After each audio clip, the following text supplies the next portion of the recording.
సుకుమారి. విదేహదేశపు రాకుమారి వజ్రప్రభ ఒకనాడు తన చెలికత్తెలతో ఉద్యానవనంలో ఆటలాడుతూ ఉన్నట్టుండి అలసిపోయానంటూ అంతఃపురానికి తిరిగి వచ్చింది. చెలికత్తెలు కంగారు పడిపోతూ ఆమెకు సపర్యలు చేయసాగారు. హంసతూలికా తల్పం మీద విశ్రమించి ఉన్న వజ్రప్రభ తనకు సేవలు చేస్తున్న ముగ్గురు చెలికత్తెలకేసి చిరునవ్వుతో చూసి, నేనింతగా అలసిపోవటానికి కారణం ఏమిటో మీలో ఎవరైనా సరిగా చెప్పగలిగితే వాళ్లకు నా రత్నాల హారం ఇస్తాను అన్నది. ఒకవేళ సరైన కారణం చెప్పలేకపోతేనో అన్నది మరీచిక అనే చెలికత్తె. అప్పుడు రత్నాల హారానికి బదులు 2 చెంపలు వాయిస్తాను అన్నది వజ్రప్రభ. అయితే నా అదృష్టాన్ని పరీక్షించుకుంటాను అని మరీచిక రాకుమారితో, యువరాణి గారు అంతగా అలసిపోవడానికి కారణం ఉద్యానవనంలో ప్రవేశిస్తూనే దాగుడు మూతలాట మొదలుపెట్టటం. సూర్యుడు నడినెత్తి మీదకి వచ్చినా ఆట అలాగే కొనసాగించారు. ఉద్యానమంతా అలా పరిగెడితే అలసట రాదా మరి? తమరు గనక అంత శ్రమకు తట్టుకోగలిగారు, మరొకళ్ళైతేనా అన్నది. వెంటనే వజ్రప్రభ మరీచిక చెంపల్ని చెళ్ళుమనిపించింది. మిగిలిన 2 చెలికెత్తెలు నవ్వసాగారు. కొంచెం ఆగి మరుద్వతి అనే 2వ చెలికెత్తె, యువరాణి గారు అంతగా అలసిపోయారంటే అందుకు కారణం సరస్సులో గంటల తరబడి ఈతలు కొట్టడం. అంత శ్రమకు మగవాళ్లైనా తట్టుకోలేరు అన్నది. వజ్రప్రభ చాలా కోపంగా చెలికత్తె చెంపల మీద కొట్టింది. కొంతసేపయ్యాక మందాకిని అనే 3వ చెలికత్తె, యువరాణి గారు ఇంతలోనే అంతగా అలసిపోయిన కారణం నా ఒక్కదానికే తెలుసు.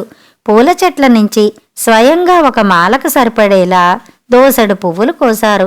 వాటిని మాల కట్టి తెమ్మని నాకిచ్చేప్పుడే ఆమె అలసిపోయిందని నేను గుర్తించాను. మీ 2 గమనించలేదు అన్నది, మిగతా 2 చెలికత్తెలకేసి చిరు కోపంగా చూస్తూ. మందాకిని మాట ముగించే లోపలే వజ్రప్రభ సంతోషంగా శయ్య మీద నుంచి లేచి తన మెడలోని రత్నాల హారాన్ని చెలికెత్తె మెడలో వేసింది. ఇది చూసి తతిమ్మ ఇద్దరికీ ఎక్కడలేని ఆశ్చర్యం కలిగింది.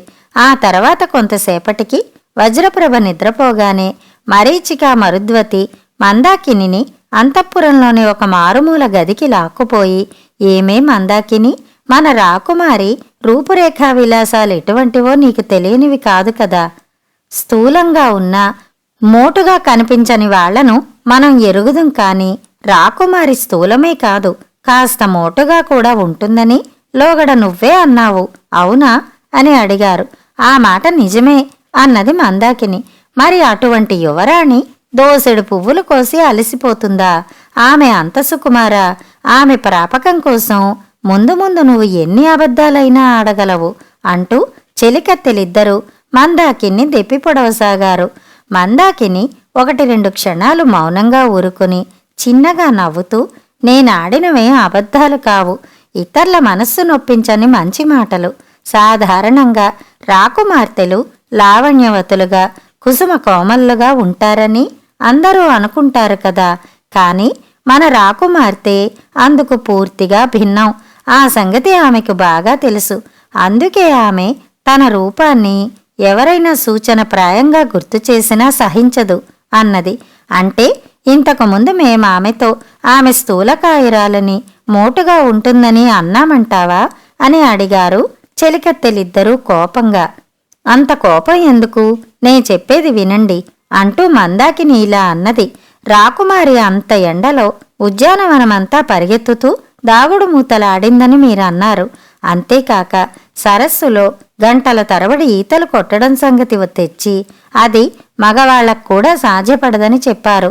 ఇందువల్ల ఆమెకు మీరు తన స్థూలకాయాన్ని, మోటుతనాన్ని గుర్తు చేస్తున్నారన్న కోపం వచ్చింది. నేను ఆమె మనసులోని బాధ గుర్తించిన దాన్ని కనుక దోసెడు పువ్వులు కోసి అలసిపోయారన్నాను. ఆ మాటలు ఆమెకు తృప్తి కలిగించినాయి. మనుషుల స్వభావాలు అర్థం చేసుకుని మాట్లాడగలిగే ఇంగిత జ్ఞానం లేకనే మీరు బహుమానానికి బదులు చెంపదెబ్బలు తిన్నారు. మీరు మంచి స్నేహితురాండ్రు కనుక రత్నహారం ముగ్గురం పంచుకుందాం. మందాకిని చెప్పింది విని తృప్తిపడిన మరీచిక, మరుద్వతి, రాకుమారి వజ్రప్రభ లాంటి వాళ్ల దగ్గర ఎలా ప్రవర్తించాలో నువ్వు చెప్పిన తర్వాత మాకు అర్థమైంది. ఇది ముందు ముందు మాకెంతో మేలు కలిగించే సంగతి. ఆ రత్నహారంలో మాకు వాటా అవసరం లేదు, నువ్వే ఉంచుకో అని మందాకినిని మనసారా అభినందించారు. కథ సమాప్తం. పిసినిగొట్టు. పిసినారి పేరయ్య చనిపోతూనే క్షణాల మీద స్వర్గద్వారం చేరాడు. ద్వారపాలకులు అతన్ని చూసి ఆశ్చర్యపడుతూ, నువ్విక్కడికి రావడం వింతగా ఉంది.